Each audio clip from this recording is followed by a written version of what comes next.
Yes. Right, it's got just a great groove to it. It's like New York City rap from like 1993, and it's just like we're just loving it this morning on the Brew. We are back talking about Positive K, the song that we're like mixing in this morning on the Morning Brew, and we're here with Connie from Bookworks.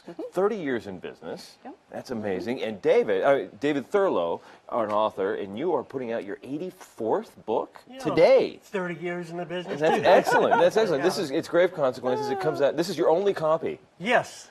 That's amazing. Yeah, I was hoping it would come in before the rain, or not during, okay? Right. Because they leave the case of books outside by the porch, you know. Oh, yeah. I just thought they got like 3 times as big by the time I found them. But so far, so good. So far, so good. You're keeping it dry. Yeah, and it's in the bookstore today, actually. That's very cool. And someday I'll get mine. So how does one write 84 novels? One at a time. One at a time. For many, well, I had a partner. My wife and I wrote the books together. And we figured out the way who does what best, you know, in our routines. Were you the editor? Was she the editor? Were you the? It started out with me, the editor. She did the first and second drafts. And it sort of started. I was looking over her shoulder, right, when she started to write the very first book back in 1979. And she wrote herself into a corner, which was convenient for me because then I could jump in and from then on, I was the one that did the outlines and basically the story synopsis. And she would write the first draft. And then I'd do the second draft. We'd go back and forth. And we'd leave notes for each other in the text and things like that.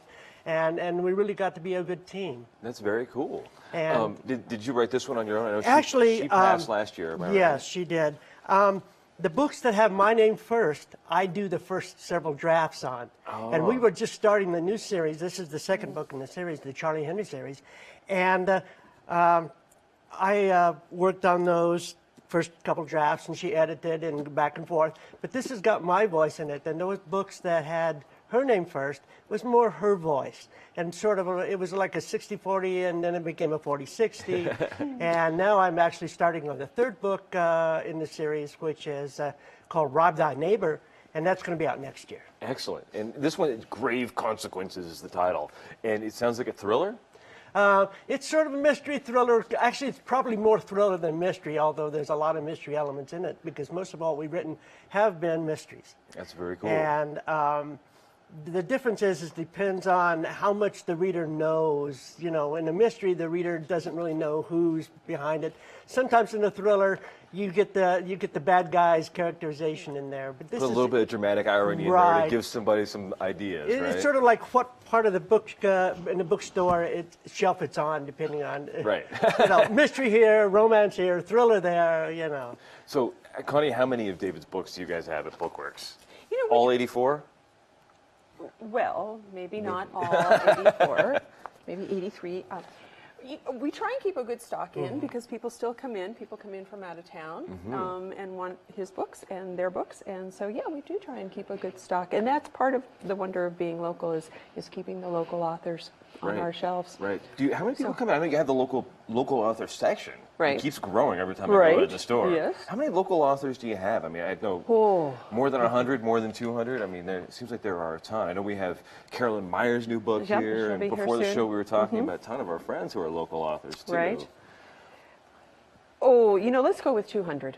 Okay. Yeah, that sounds like a good round number. It seems like almost every day, it seems like a local author comes in and says, you know, what about my book? Would you carry that? Is that really how it happens? Like, it's not the people from the publishing companies that come in? Is it really the authors who come in peddling their books on their own, usually? You know, it kind of depends. You're with St. Martin's, which is, you know, one of the major publishers in the business, but for local authors who do it on their own, and they are their marketing team, boy, and if they're not out there saying, this is my book, do you like it? Right. It's not going anywhere. Right. So they got to make that advance back somehow, right? Yeah. And the cool thing is we can go in and sign copies. They always have signed copies of the author's books, which are in some cases very hard to find. Right. But this is where you go if you want to sign.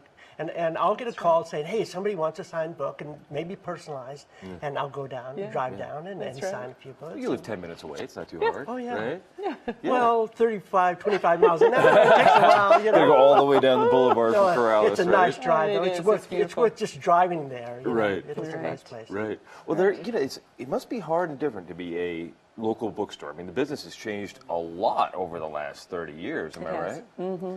And what was it when you started? There were independent bookstores all over. Now we're down just a couple in Albuquerque. Is it really like we talk about the Amazons of the world, the Kindles of the world destroying the local bookstore? Is that really what it is, or is it just changing reading habits? Is it something else?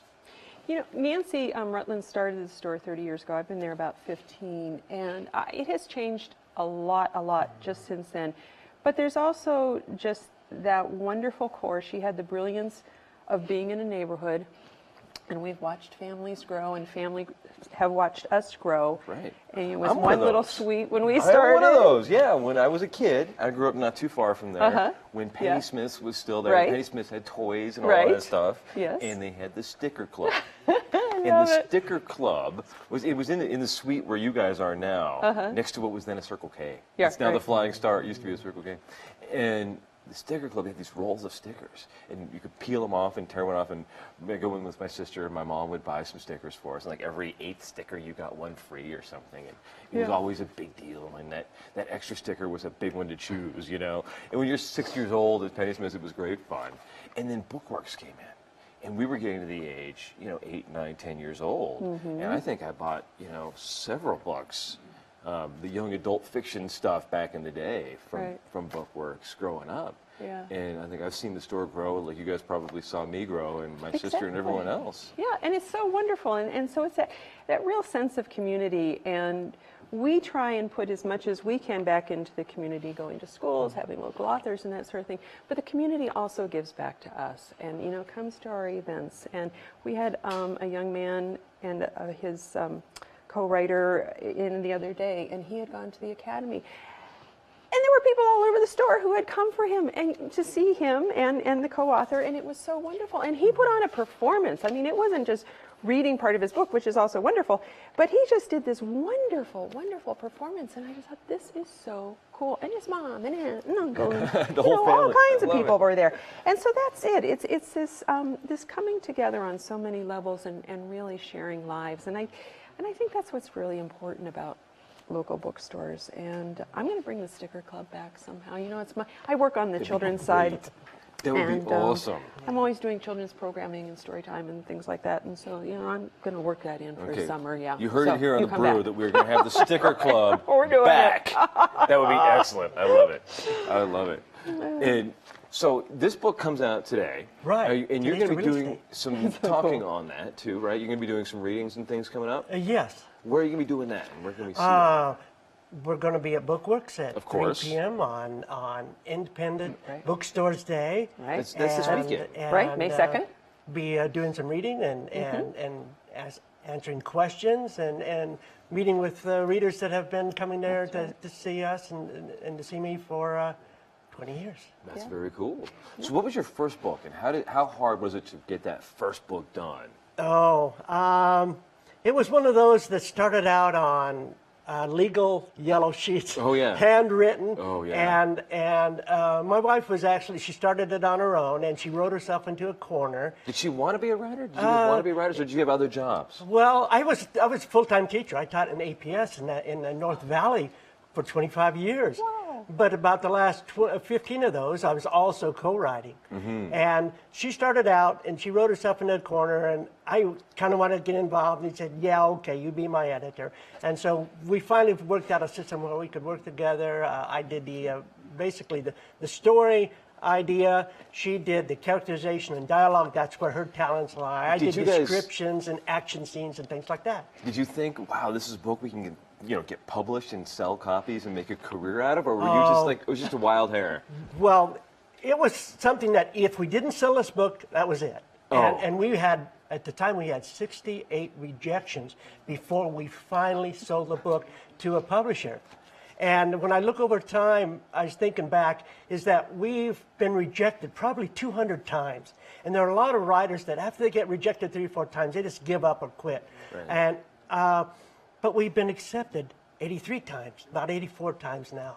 And so it's a trade-off, but it's really become a career. That's very cool. That's very cool. We'll see you on Independent Bookstore Day, which is May 2nd. We'll get some signed copies of the new book, Grave Consequences. And we'll be back in a couple of seconds to talk with folks from the Lemonade Day. Did you meet Jaden backstage? No. He's starting a new little company. Very cool. Yes. Our favorite new CEO on the Morning Brew with Friends.